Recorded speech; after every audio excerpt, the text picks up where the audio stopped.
এমন শাস্তি দেব 3 পুরুষ মনে রাখবে। ছাত্র বিক্ষোভের নামে তাণ্ডব নিয়ে বিধানসভায় কড়া বার্তা শুভেন্দুর। নিট অনিয়মের প্রতিবাদে শুক্রবার তিলোত্তমার বুকে যৌথ মহামিছিলের ডাক দিয়েছিল একাধিক বাম ছাত্র সংগঠন। ওই মিছিলে সামিল হয় ককরোচ জনতা পার্টি সহ বিপুল সংখ্যক সাধারণ পড়ুয়া। কিন্তু শান্তিপূর্ণ প্রতিবাদের বার্তা নিয়ে শুরু হওয়া এই কর্মসূচি ধর্মতলায় পৌঁছাতেই চরম বিশৃঙ্খলার রূপ নেয়। মুহূর্তের মধ্যে রণক্ষেত্রের চেহারা নেয় গোটা এলাকা। আন্দোলনকারীদের একাংশের তরফ থেকে কর্তব্যরত পুলিশ ও সংবাদ মাধ্যমের কর্মীদের ওপর আচমকা হামলা চালানো হয় বলে অভিযোগ।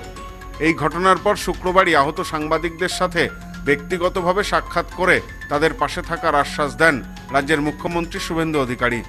এরপর শনিবার রাজ্য বিধানসভায় এ বিষয়ে একটি বিস্তারিত ও কড়া বিবৃতি পেশ করেন তিনি। বিধানসভার অধিবেশন থেকে সাংবাদিকদের ওপর এই শারীরিক আক্রমণের তীব্র নিন্দা জানানোর পাশাপাশি তিনি স্পষ্ট জানিয়ে দেন অপরাধীদের বরদাস্ত করা হবে না এবং সদ্য পাশ হওয়া গুন্ডা দমন আইন এই প্রথমবার কড়াভাবে প্রয়োগ করা হচ্ছে। বিধানসভায় মুখ্যমন্ত্রী জানান, গণতান্ত্রিক পরিকাঠামোর প্রতি শ্রদ্ধা রেখে পুলিশকে আগেই নির্দেশ দেওয়া হয়েছিল যেন আন্দোলনকারীরা নিয়ন্ত্রণের বাইরে না যাওয়া পর্যন্ত কোনো প্রকার বল প্রয়োগ বা লাঠিচার্জ না করা হয়। পুলিশের প্রাথমিক অনুমান মিছিলে প্রায় ৯,০০০ মানুষের সমাগম হয়েছিল। তবে মুখ্যমন্ত্রীর বিস্ফোরক দাবি করে বলেন, ওই ভিড়ের পেছন থেকে খিদিরপুর, মেটিয়াবুরুজ, রাজারহাট, বেলগাছিয়া ও বাগুইয়াটির মতো এলাকা থেকে লোক সাপ্লাই করা হয়েছিল। ঘটনার বিশৃঙ্খলা নিয়ে মুখ্যমন্ত্রী বলেন, বিক্ষোভকারীদের মূল উদ্দেশ্যই ছিল পুলিশকে প্ররোচিত করে লাঠিচার্জ করানো। সদ্য লন্ডন থেকে চোখের অপারেশনের বিশেষ প্রশিক্ষণ নিয়ে ফিরেছেন ডাক্তার মোনাজির হোসেন। বনগাঁতে এই সর্বপ্রথম কোলফেকো, টোরিক, মাল্টিফোকাল ছানি অপারেশনের জন্য আসুন বনগাঁ আই কেয়ারে। যাতে পরিস্থিতি আরো উত্তপ্ত করা যায়, কিন্তু পুলিশ অত্যন্ত ধৈর্য ধরে সেই ফাঁদ এড়িয়ে গিয়েছে। আহত সাংবাদিকদের লিখিত অভিযোগের ভিত্তিতে ইতিমধ্যেই মোট 7টি পৃথক মামলা রুজু করা হয়েছে। সিসিটিভি ফুটেজ ও ছবি দেখে অন্তত 70 জন দুষ্কৃতীকে চিহ্নিত করা হয়েছে।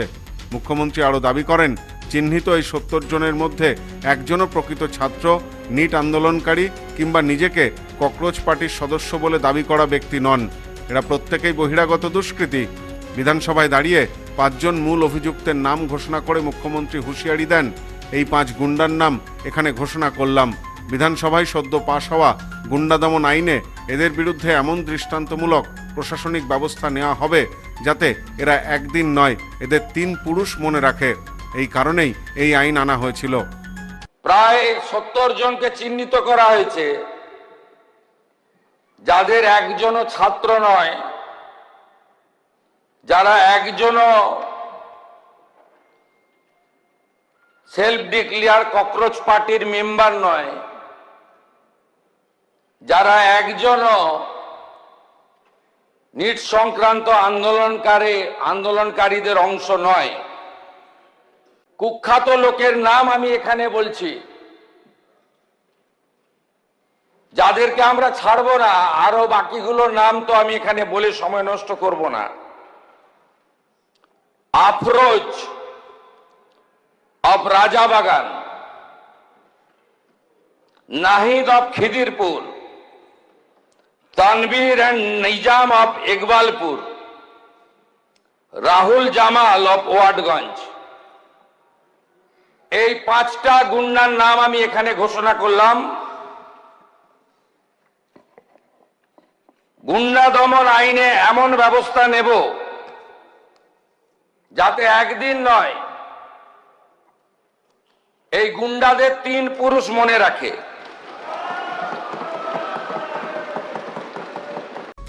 উল্লেখ্য, পশ্চিমবঙ্গ রাজ্য আইনসভায় সম্প্রতি পাশ হওয়া গুন্ডা দমন আইন এই প্রথম কোনো ঘটনার তদন্তে প্রয়োগ করল রাজ্য সরকার।